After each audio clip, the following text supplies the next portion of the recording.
தமிழகத்தில் பின்தங்கிய சமூகத்தில் இருந்து எத்தனையோ மருத்துவர்கள் IAS அதிகாரிகள் வருவதற்கான வாய்ப்பு சமூக நீதியால் தான் கிடைத்தது என்று நடிகை ரோஹிணி கூறினார். மயிலாடுதுறை மாவட்டம் ஆக்கூரில் நடைபெற்ற தமிழ்நாடு முற்போக்கு எழுத்தாளர் கலைஞர்கள் சங்க பொன்விழா ஆண்டு கலை இலக்கிய இரவு நிகழ்ச்சியில் அவர் பங்கேற்று பேசினார்.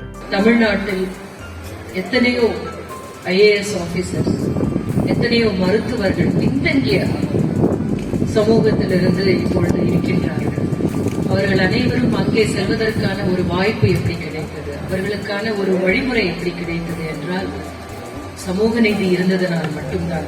இப்போ ஒரு கல்வி இருக்கிறது என்றால் அது எல்லோருக்குமான கல்வியாக இருக்கிறதா என்றால் இல்லை.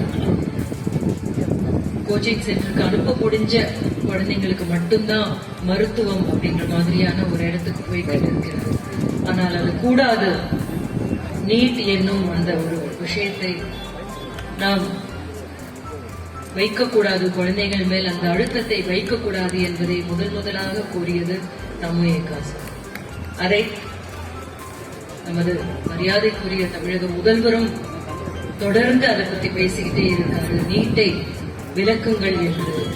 நீட் ஏன் விலக்கப்பட வேண்டும்? இது ஒரு உதாரணம் தான். சாதாரண குடும்பத்திலிருந்து வந்திருக்கின்றவர்கள், அந்த குழந்தைகள் எல்லாமே கோச்சிங் சென்டருக்கு போக முடியல அப்படின்னா கோச்சிங் சென்டருக்கு போன குழந்தைங்களோட ஒரு ஓட்ட பந்தயத்துல கால்ல எந்த ஷூவும் போடாம கால்ல ஏதோ ஒரு கணத்தை கட்டிட்டு ஓடுற மாதிரி நல்ல ஷூ போட்டுக்கிட்டு அதுக்கு பயிற்சி இருக்கிற நல்ல சாப்பாடெல்லாம் சாப்பிட்டுக்கிட்டு ஓடிக்கிட்டு இருக்கிற குழந்தைங்களோட ஓடுற மாதிரி அது எந்த விதத்துல நியாயமானது? அது கிடையாது. எல்லா குழந்தைகளுக்கும் எப்படியான வாய்ப்புகள் இருக்கின்றனோ அதன்படியே தான் இருக்க வேண்டும் அனைத்துமே.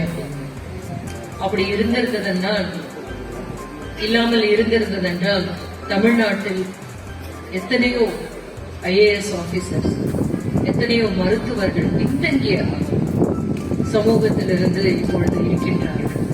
அவர்கள் அனைவரும் அங்கே செல்வதற்கான ஒரு வாய்ப்பு எப்படி கிடைத்தது, அவர்களுக்கான ஒரு வழிமுறை எப்படி கிடைத்தது என்றால் சமூக நீதி இருந்ததனால் மட்டும்தான்.